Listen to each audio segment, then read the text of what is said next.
Good afternoon. Thank you for joining our first ever virtual focus forum. Our topic today is social distancing and isolation under COVID, coping with physical and mental health challenges. I'm Rita Riker, President of the Board of Focus Greater Syracuse. I am pleased to welcome you all and delighted that our distinguished panelists are with us today. They will be formally introduced in just a moment. Today's forum is the first in what we are planning as a series of forums focused on how we are coping with COVID-19. Focus sees these forums as an important aspect of our mission to encourage citizen engagement and to listen. Before we get started today, I want to point out a few things about our webinar format. First, similar to our in-person forums, this forum is scheduled for 1 hour. We will be recording today's session for future viewing on our website. Given the number of attendees, we have muted all lines. After a brief introduction, our panelists will each present for about 15 minutes. That will be followed by about 15 minutes of Q&A, where we will address as many of your questions as possible. Thank you all to those who have submitted questions ahead of time.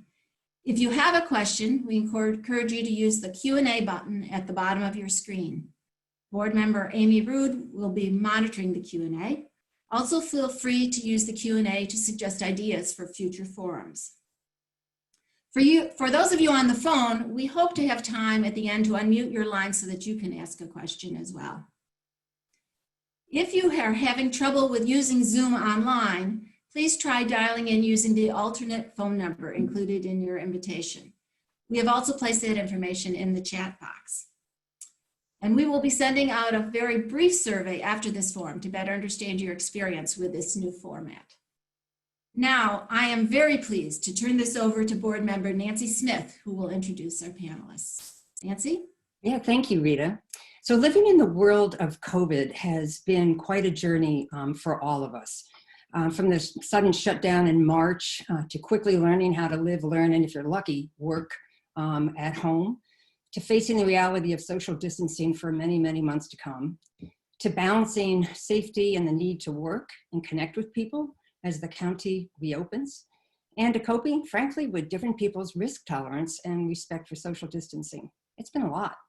So our speakers today are clinicians, a geriatrician and a psychotherapist, who will talk about the impact of social isolation and distancing on their patients and clients who range from the very vulnerable to the walking well.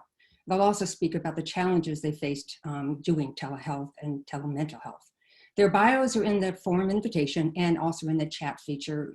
Again, the chat icon is at the bottom of your screen. Our first speaker is Dr. Sharon Brangman, Chair of the Department of Geriatrics at SUNY Upstate and Director of the Department's Center of Excellence for Alzheimer's Disease. Focus is very proud to add that she received our annual Wisdom Keeper Award in 2016. Dr. Brangman? Thank you, Nancy. It's a pleasure to be here. And I'm just going to open the conversation today by talking a little bit about how social isolation has impacted older adults in my practice. And this is based on our personal experiences as well as discussions with colleagues across the country. So as you know, the pandemic has been with us now since March, although there is information that it was probably circulating in our country way before then. And it is a novel virus, meaning it's brand new. We've never seen it before. Our bodies have not been used to it. And there is no treatment. So the only way to manage it right now is to try to reduce the spread. And the way to reduce the spread is to reduce your contact with people. So you may have heard the term that became very popular called social distancing. And social distancing is the term of avoiding close contact with people, maintaining at least 6 feet distance from them to help reduce the chance of spreading this disease. Now, this has been so crucial because we know that this virus in particular has a negative impact on the health of older adults. When the virus was first mentioned in the beginning, we heard very clearly that it was impacting older adults. And we heard some disparaging comments about older people and what would they expect anyway. They are at the end of life. And I can tell you I have many patients who do not think that they should just cave in and die because it would be convenient for our economy or society. So most of my patients are very interested in maintaining their health. The irony is that the main way to maintain your health through social distancing can lead to isolation and loneliness, which can be just as detrimental to your health. So we have numerous studies that show that social isolation and loneliness can be equivalent to smoking 10 cigarettes a day. It increases your risk for depression. It can increase your risk for dementia. It also causes other physical symptoms like maybe difficulty sleeping or feeling very fatigued and low energy. So we tried to reframe this word in the geriatric world, and instead of saying social distancing, we tried to reframe it to physical distancing. So what we're trying to do is maintain physical distancing to reduce the spread of the virus, but not the social distancing. We want to remain socially connected.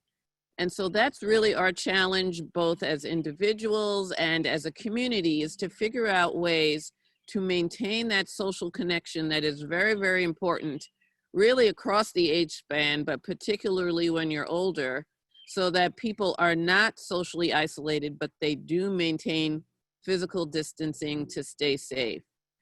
The other kind of collateral damage from all of this distancing is that people have had a hard time maintaining a routine that would help them maintain their health. So many social activities, adult programs, even visits to the physician have all been altered significantly. Our office, for example, made a very abrupt switch and transition into telehealth. And while that helped us maintain some contact with our patients, it has not been ideal. One of the challenges in our society and in general is that we tend to lump everyone who's 65 and older into one big category. And that is not practical from any sense, because older adults are very individual and very different. So the issues that might impact somebody who is 65 or 70 is very different from those that might impact somebody who is 80 or 90. So we really can't paint everyone with that same brush when we're talking about older adults. And one of the things we quickly learned in our practice is that there was a vast ability to handle technology among our patients. So one of the ways that the world became socially or maintained some of their social connection was with technology. And that usually meant that you had an internet connection and that you had a smartphone or you had a laptop or an iPad. And that is not a universal set of circumstances for a lot of older adults in Onondaga County. So for example, I have patients who do not have internet connection. They may have a flip phone, but many of them still have landlines and wall phones. So we were not able to connect with them using the more modern platforms that allow you to talk to people through various electronic devices. Some of my patients do have internet, and they were used to FaceTiming because they use that to FaceTime with their grandchildren, for example. So that was helpful, but there were many who did not. If they had, a lot of this depended on who they were living with. If they were living alone, for example, the needs were totally different than if they were living with a partner or a spouse. It was also very different if they were living with an adult child or if there was a grandchild available. So these are all different considerations that we didn't even consider before the pandemic, but are now very clear that these are some of the components that help us determine who's going to do well and who isn't in a situation of social isolation.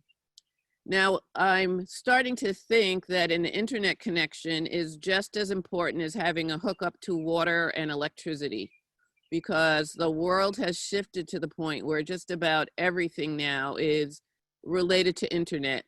And I once had a patient not too long ago ask me, Dr. Brangman, what's that WWW they're always talking about? So even if you're looking at television, the way that you follow up on stories on the news or you order something, a lot of it is online. So our first initial concerns was addressing the creature comforts and the basic needs of our patients. Were they able to get food? Were they able to get their medications? It was so handy, I was told, to just contact Instacart and order your groceries online and they can be delivered. Well, try to help somebody who is in their upper 80s or 90s who may have a little bit of cognitive impairment figure that out. They can't do that without a significant amount of assistance. I had a patient, he is in his early 90s, who needed medication right at the beginning of COVID and was gonna go hop in his car and go to the drugstore and wait in line. That was not something that was a viable option, and we had to try to figure out a way for him to get his prescription without him leaving the house. The other big concern that has come up is that not every illness is COVID related.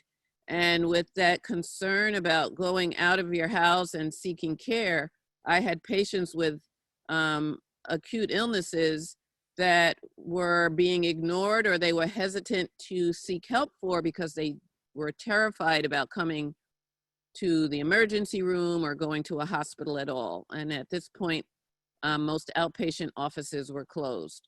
So we had some collateral losses or concerns related to COVID that were not directly due to the COVID virus itself.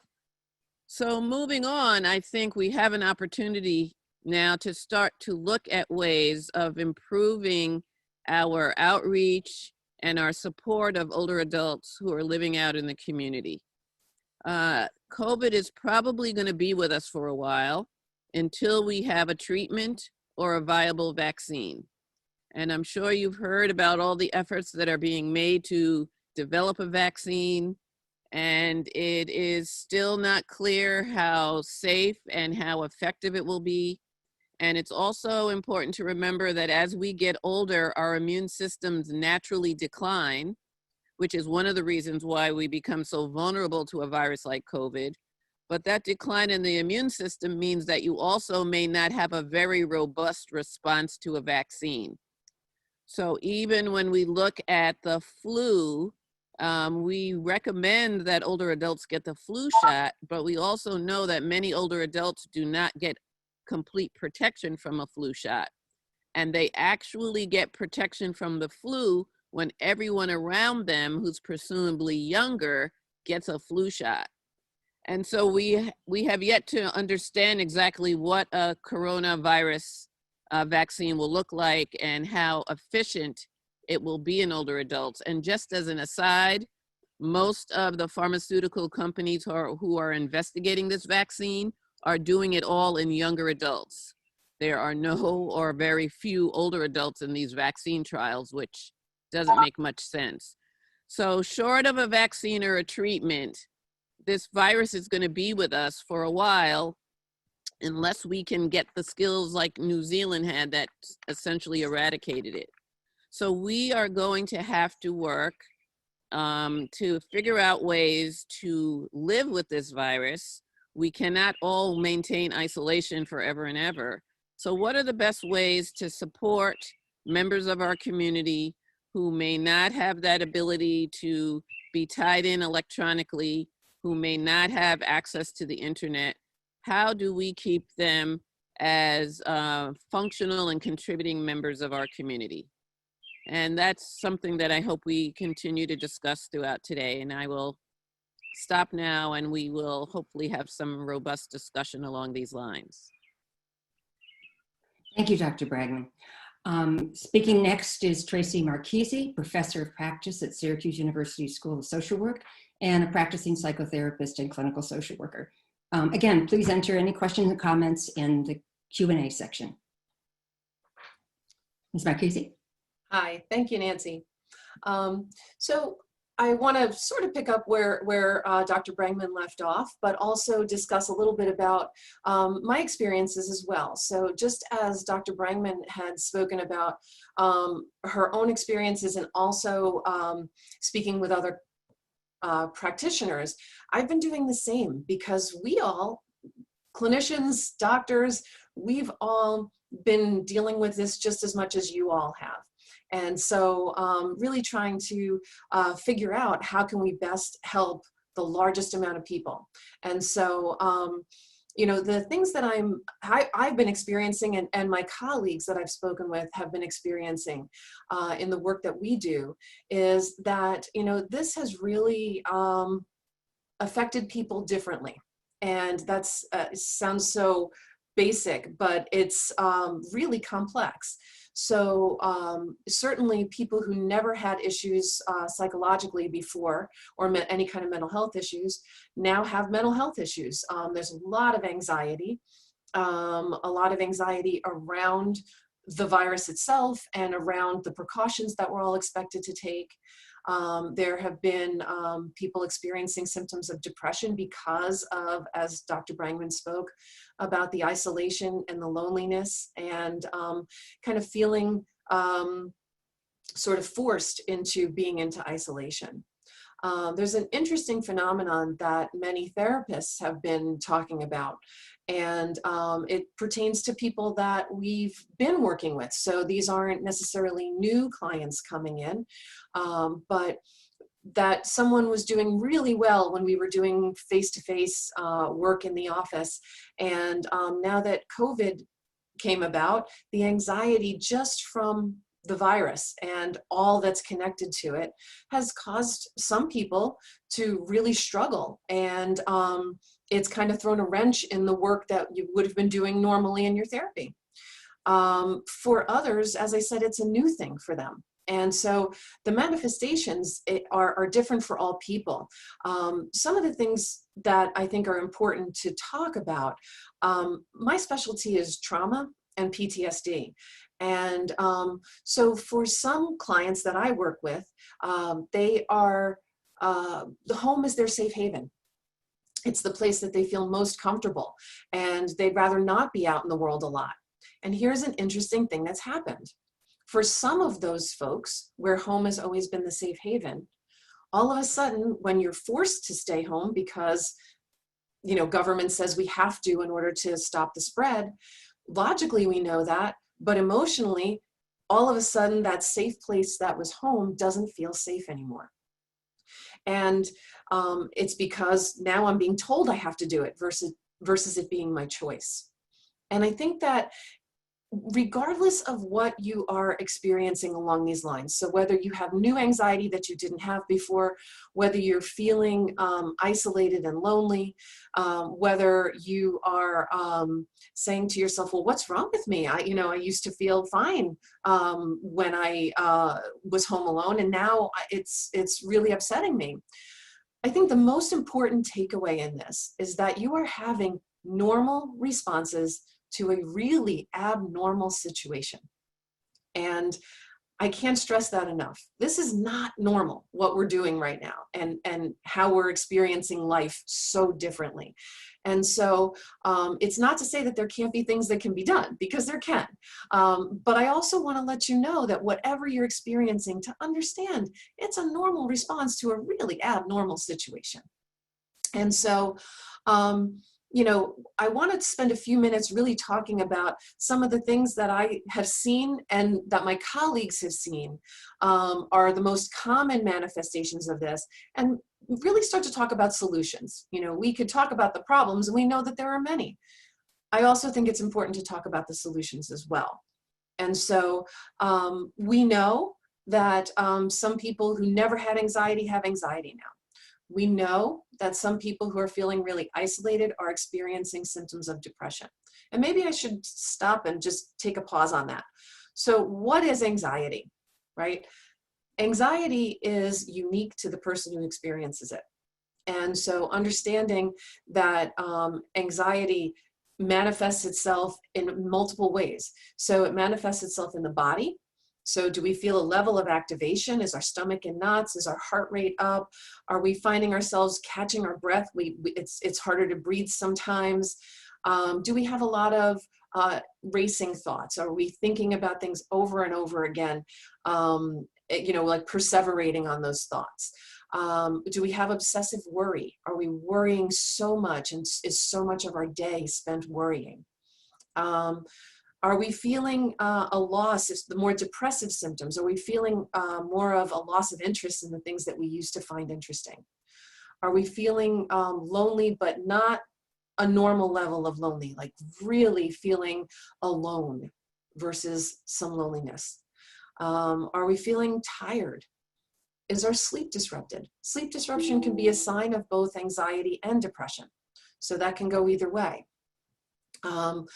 Are we not able to think clearly, the way we used to? What we're really looking at when we say about anxiety and depression and even trauma and the symptoms around that, is this a change from what is normal for me? Whatever normal is, because normal is unique to each person as well. So is this a change from what I normally experience?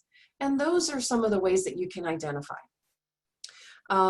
What a lot of folks have been talking about are things like, well, I just don't know what to do with my day. Normally I would go out and I would do this, or I would do that, or I'd do the other thing, but I don't feel any motivation to do that now because, I'm stuck at home and I have to be at home. One of the things that might be helpful is to put some structure in your day. And that doesn't mean you have to have a list of 10 things and you have to accomplish all 10 things. No. You don't have to set up a time frame and time everything that you do. No. What you might want to do is think about, okay, so if I want to, make sure I'm feeling motivated or trying to increase my motivation, what's the first thing I can do? If I haven't been, showering regularly, maybe that's something I'm going to put on that list. And maybe choose 3 things in a day. And kind of maybe make a deal with yourself that from sometime before noon, I'm going to get one of these things done. Maybe I'm going to take my shower then, or my bath, or whatever I do. And then between like noon and 5, can I do the second thing on that list of 3 things? And then if you do that, you decide whether the third one's going to get done before the end of the day, right? So that it's sort of it's a little bit of structure, but it's not like, I have to do this at 8 a.m. and then this has to happen at 9:30 and then that has to happen after that. So structure, just a little bit of structure can make a really big difference. And it can help you to increase your motivation and stay motivated as well. Exercise. Is it possible that you can exercise in whatever way you can? So I realized, just as Dr. Brangman said, the people who are attending this right now may be at very different levels with one another, from one another. So for some people, you may be able to go out for a walk and stay socially distanced, stay away from others while you go out for a walk. For other people, you may be homebound, and that's okay too. There are a lot of ways in which you can do some gentle stretching, even if you can't get up and walk and you could be in a chair. Can you do some gentle stretches where you're lifting your arms up, out to the side? Whatever your level is there a way to add just a little bit of exercise? For folks who have trouble sleeping, again, if this is something new, well, even if it's not new, even if you've had trouble sleeping, exercise, as long as it's done a few hours before you go to sleep, it's usually about 3 hours you want to finish your exercise before you're going to sleep, can potentially help you sleep better at night. And so thinking about how that might be incorporated in whatever way is workable for you. How do you develop a good sleep routine? People have differences in the amount of technology, just as Dr. Brangman was speaking about.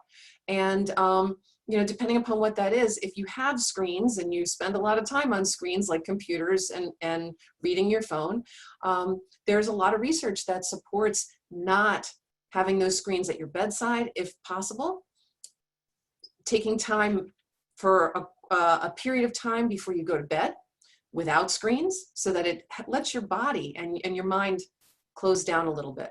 just that blue light entering your eyes from the stuff we have on our screens can disrupt our sleep patterns.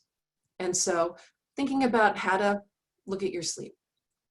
For people who are isolated because you live alone, because you don't have access maybe to transportation and other things, I think it's important to find ways to be connected to others. And I don't know if we're going to engage this, so I want to make sure I just touch on this before I get ready to kind of turn over to questions.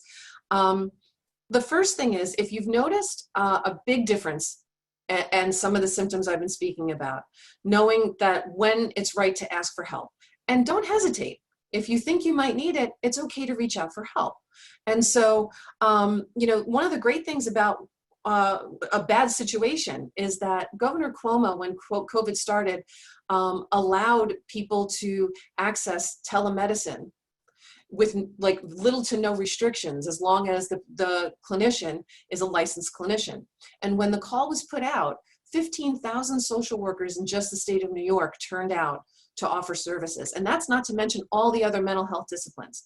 So if you call 211, the helpline, no matter that you're in Onondaga County and you may be working with a therapist somewhere out of Onondaga County, that's okay, because you can do it by telemedicine. So there tends to be less of a wait time, if any at all, and more access to services than there would be if you had to go to a clinic where there might not be enough clinicians and you might be put on a waiting list. So those things are important. The other way is community, and I'm hoping we're going to transition into a discussion about how we can help. But I want to just very briefly, before we turn things over, to put out two things. Contact Community Services has what they call a warm line versus a hotline, where if you are isolated and lonely, you can actually call them and you will get a friendly phone call periodically. So you'll have somebody checking in. But in whatever way you can you reach out to others? Can you stay connected by phone? Can you make it a point, maybe this is part of your structure, to call one person every day that maybe you haven't spoken to in a while, so that you can remain socially connected even if you can't be with that person physically? So in whatever way. But I want to turn this over, because I want our time to be spent on engaging all of you in this discussion, but I have some ideas about community engagement as well, but I do want to turn it over. Well, thank you both, because you were so good with time. We have about 20 minutes for your questions, and I want to thank those that, again, put them into their registration. Amy, do you want to share the first question? Absolutely. So I'm going to start by giving the questions that were asked prior, and then I have opened the Q&A, and there are some there as well. So we will get to your questions. I just don't want you to think we're not paying attention to them. So first, we had a question from Angela talking about COVID collateral damage. So talking about deaths from COVID versus deaths from loneliness and apathy, and what are your thoughts on those? So I don't know how we measure that, because death certificates are not a very accurate way to figure out cause of death. And a lot of that information is usually entered on a death certificate, which is sometimes done as to the most likely cause of death. And I don't think too many people look at loneliness as a cause of death. However, the research shows that it can cause physical illness, but there are some aspects in medicine that still don't look at that as a direct cause. So that's some of the disconnect we have in medicine between what's happening in the brain and what's happening in the body. So it's very hard to get specific, but we do know there's a correlation between people who are isolated and actually getting physical manifestations of that isolation or that loneliness. Thank you. Tracey, did you want to add anything to that? No, I mean, I completely agree, and I defer to Dr. Brangman on the medical issues around that. I think there's so many factors in it, because people, is it isolation alone, or is it also because people are afraid to seek out medical care because of their fears of COVID? So then that's another factor, to consider as to what might be cause of death. But certainly, you know, again, medicine doesn't always talk about the connection, but in therapy, we talk about the connection between mind and body all the time. And so recognizing that what's affecting you from a loneliness perspective will manifest itself in your body. Great, thank you both. Our next question is from Tevin. How long does it take for isolation-related mental conditions to develop? I guess I'll start on that since I'm up on the screen. So that is that's, you know, and I'm not trying to avoid your question or not answer it. It's very unique to each individual. So, you know, there is no right answer to that, or no scientifically proven answer to that. I think it would mostly rely on what was the pre-existing state of the person who is experiencing that. And so did that person have underlying or previously diagnosed depression that now they'd be more at risk for that depression to get kicked up again? Trauma, same thing. If you have a history of trauma, you might be more susceptible to other manifestations such as anxiety or depression if you have a history. And I'm not talking about that you've done a lot of work and that history doesn't really affect you anymore. I'm talking about if you have gone through cycles of, you know, depression, anxiety, etc. Those would all be factors as to how quickly and who might be more affected more quickly. Great. Sharon, did you have anything to add there? No, I think Tracey answered that very well. Thank you. So our next question is from Claire. How are social support needs from diverse communities being identified and prioritized? Once again, I'll defer to Nancy. I think was about to come on, so I'll defer to Nancy right now. Well, I'll turn it back to you. We can't respond in terms of what is being done across the board, but one very active initiative is the Greater Syracuse Aging Services Coalition, which is a grant-funded project led by Interfaith Works and Vera House. They're focused on social isolation, and since COVID, they've really focused specifically on COVID-related isolation and how to deal with it. There's over close to 50 agencies, county and nonprofits, that meet virtually almost bi-weekly. They've identified priorities. Each of them has shared their own experiences of how they're trying to reach out to their clientele. But they are working diligently to come up with strategies, and their priorities that they've identified are 5. And it's technology, group calls, outreach, neighborhood support, and basic needs. I'm a part of that, and I've been very impressed with how well it's been managed and the progress it's being made. So please contact either Interfaith Works or Vera House to hear more about it or to get involved.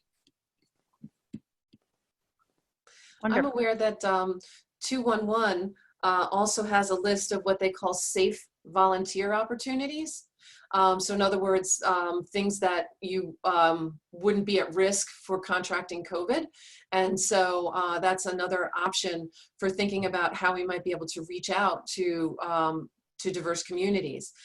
Something that I was thinking about, and this is what I was hoping would come up in our conversation, was the idea of, can we maybe think about going to our own local religious organizations and seeing about organizing, is there a way that we could do friendly visiting? And so, you know, thinking about how to visit differently. We can talk through a screen door. We can talk through a glass door, right? We don't have to be in someone's home. We can, you know, one person be on one side, one person be on the other. We could be socially distanced. And so that someone could see a friendly face on the other side of the door, and both people will feel safe, that they're not interacting in a way that would make them unsafe and more exposed or vulnerable to COVID. So, you know, thinking about that, or even if it's possible, developing little care packages or something. And when you go to drop one off, that, there could be some interaction there. You know, this is a time where we really need to come together as a community. And with everything going on, beyond COVID, everything that's going on in our community, it's a time where we have an opportunity to figure out how we can really be there for one another.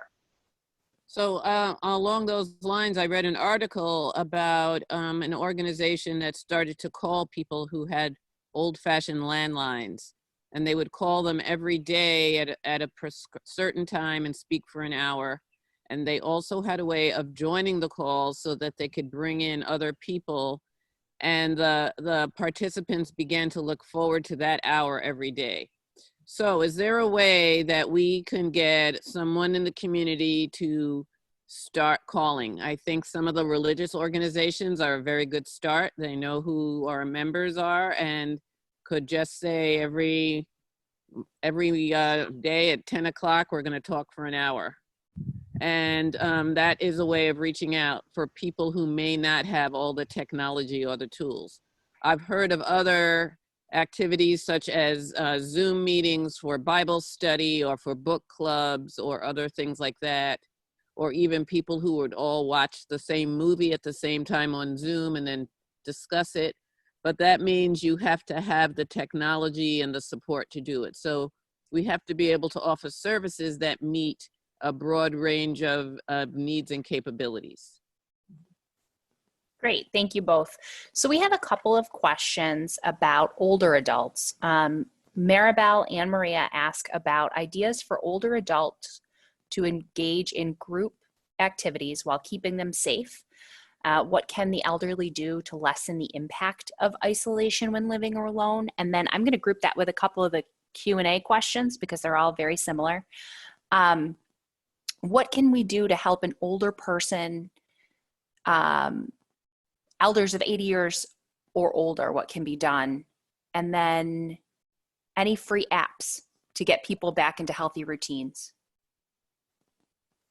Okay, so in terms of the older adults, this is when neighbors are important. If you have a neighbor who you know is older and their children may or may not live nearby, this is a good time to knock on the door and figure out how you might be helpful. There may be very individual needs and it's not a one size fits all. You know, we didn't initially have access to a lot of testing in our community, but now testing is pretty readily available. And if you were to get tested on a regular basis to see that you're negative for COVID, that would allow you to participate a little bit more in helping others out. And I don't think we've looked at that as an option for regular testing and then having key people interact with older adults to help keep them connected in the community. So when we're working in our office, we try to identify one person who might be that key person, either a friend or a family member who would be able to go in on a regular basis and talk with that older adult and find out what their needs are, whether it's running errands or if it's just having a conversation, so that you, again, you're not bringing in large numbers of people, but you have a designated person who is somebody who wears a mask, washes their hands, and gets tested regularly to be sure they're negative. And that might be a way to approach it. Yeah, I would agree. I mean, I think that you can't, you know, we can't, this isn't sustainable to say that you can never see another human being.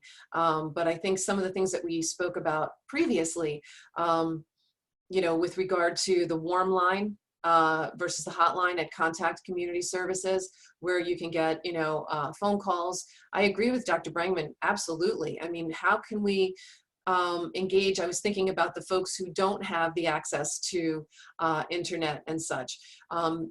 Since we are in the warm weather right now, we may have different options because you can be outside with appropriate distance and have a lot less chance of contracting COVID. And so if we had some of those safe people that Dr. Brangman was speaking about, that would make it a lot less likely and a lot more feasible to engage in sort of a group sort of thing for the person who's asking that question about doing something in a group, if you don't have the technology to do so. You know, I also think realizing that, you know, we have people who are out of work right now, finances are, you know, difficult for people, but if there's a possibility for, you know, any kind of reading material or puzzles or things that can keep people cognitively active, you know, is there a possibility of, you know, having some of those things available that we can deliver those to those folks who may be a little bit more isolated, just to keep their mind active, you know, and keep them going. And do Yeah, either of people you, have- I want to alert people that there's some very good resources that people are putting up in the chat. So be sure to read the chat. We have professionals, obviously, in our audience.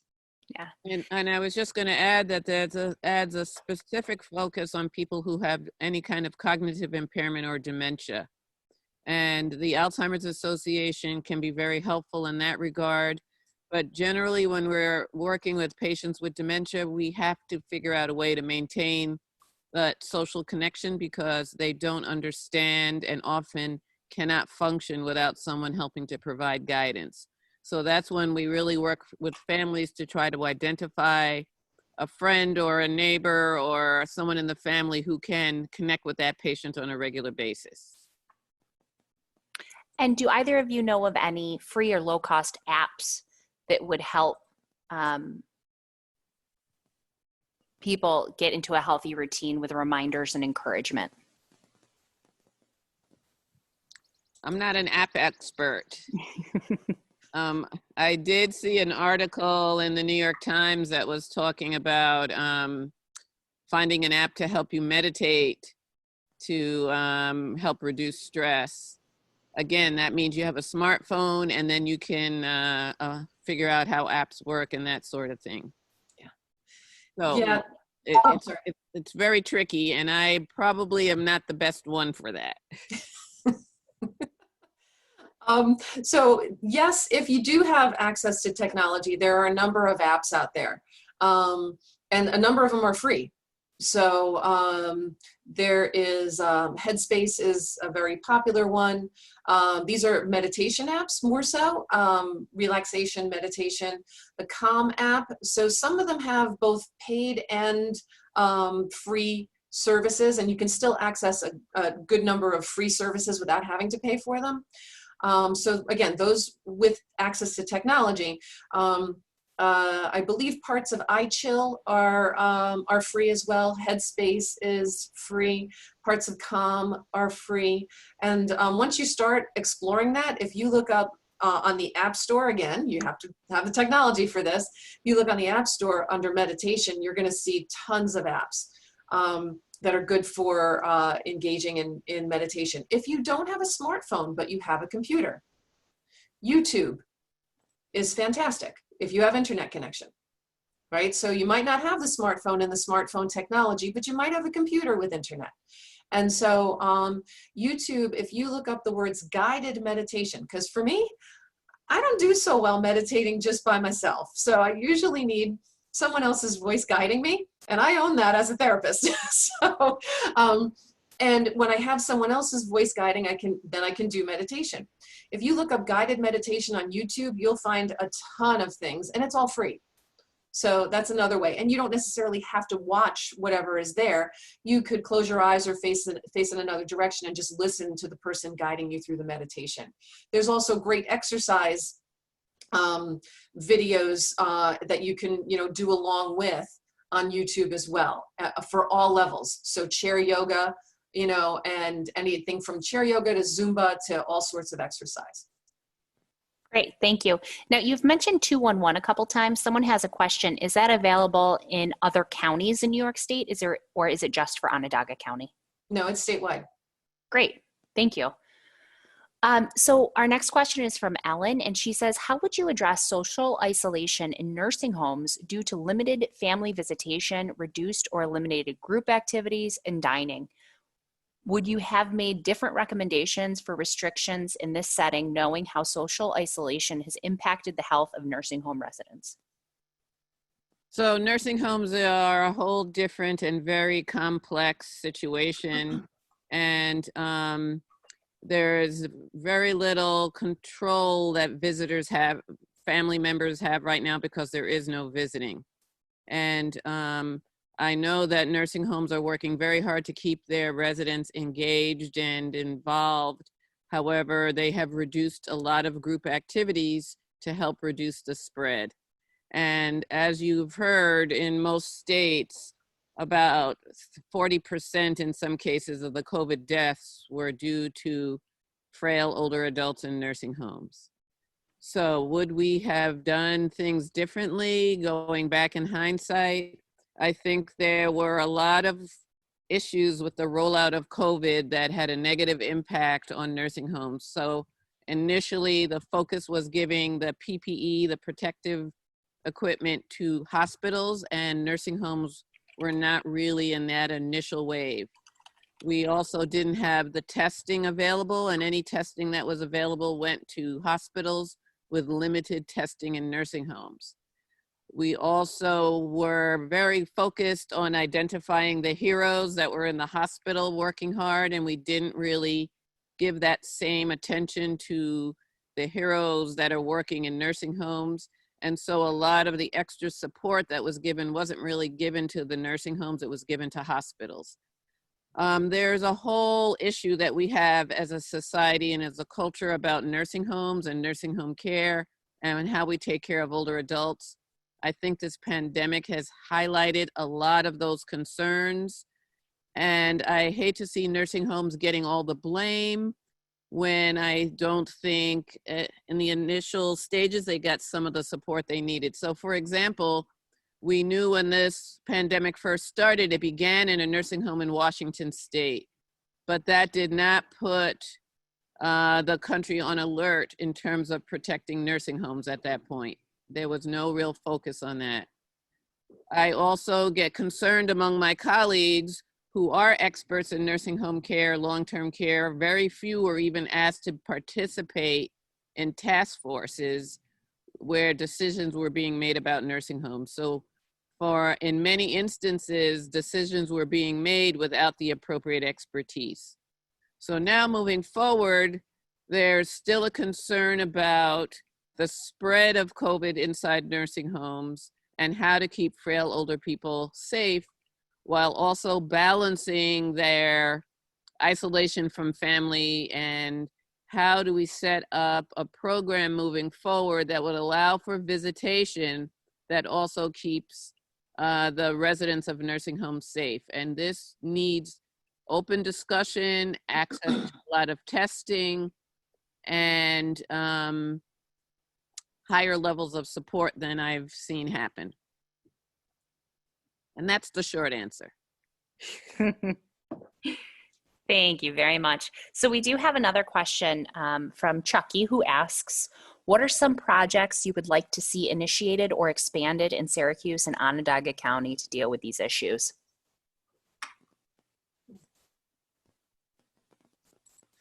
I think it would be great if, it sounds like we're headed in the right direction from what Nancy was saying about, there being, a coalition working together and numerous agencies, trying to make sure that they're reaching out to their clientele, but to even have a coordinated effort, where there's sort of a one-stop shop. Because I think the problem for a lot of folks is, not knowing where to turn, and then everything gets done in piecemeal. And so I appreciate hearing about that coalition that's kind of working together, and that it might become sort of a one-stop shop, and then you could be maybe referred to the right place for whatever it is that you particularly need. 211 does that fairly well, but I also would, I think that, groups like the one that Nancy's working with are probably the things I'd like to see really come together, as it sounds like it already is. Well, I would like to see the aging services that have already been supporting older adults, say in adult day programs. They're all across Onondaga County, and they know their clients and who they're taking care of. And even though they are not meeting physically right now, is there a way to set up some sort of services to connect them so they're not socially isolated? I don't know of anything, and there could be something out there I'm not aware of, but those agencies already know who the vulnerable older adults are out in the community. Is there a way to tie into that network and figure out a way to provide some of the services that they were getting in the adult day setting and transfer that to their homes?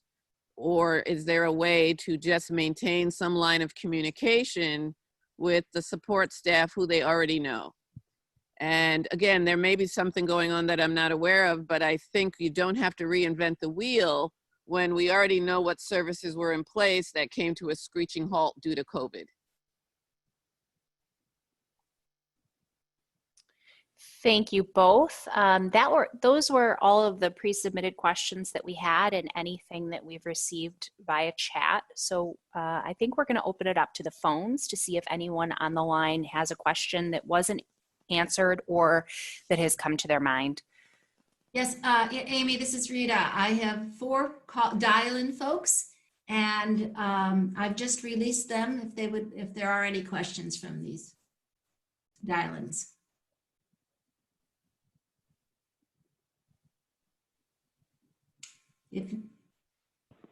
If not, we can see if there are any final comments from our panelists. Apparently none from the phones.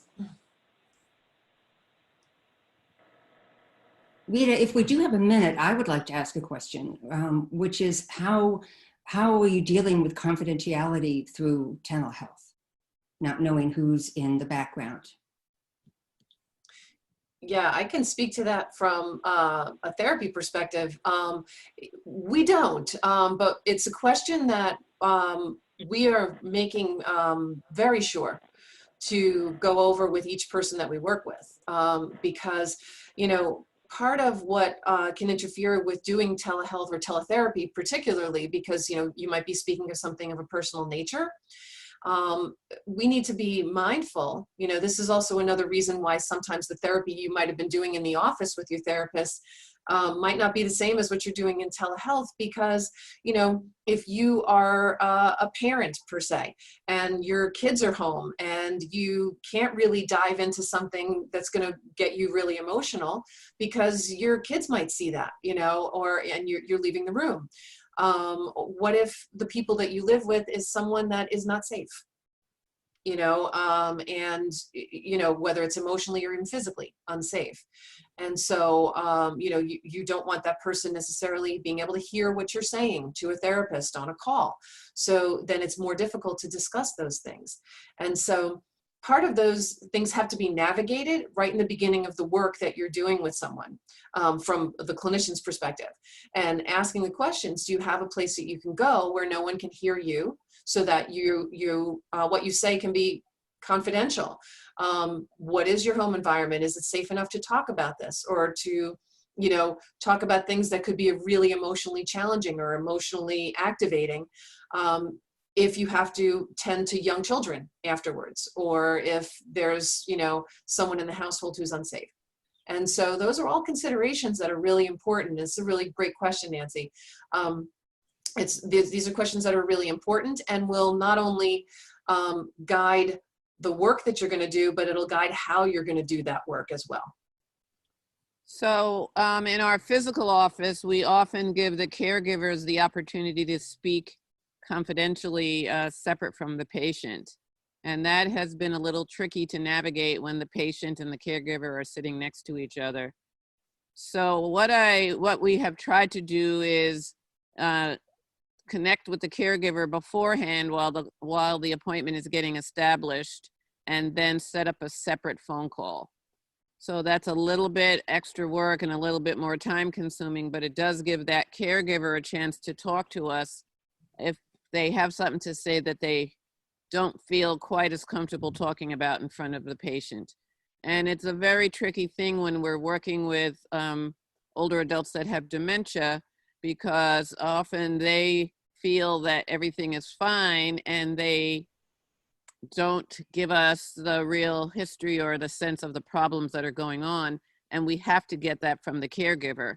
And in order to get an accurate account of what may be happening, we have to talk to the caregiver separately, so then the patient doesn't feel upset. So that has an extra layer of complexity in this time of telehealth to try to figure that out.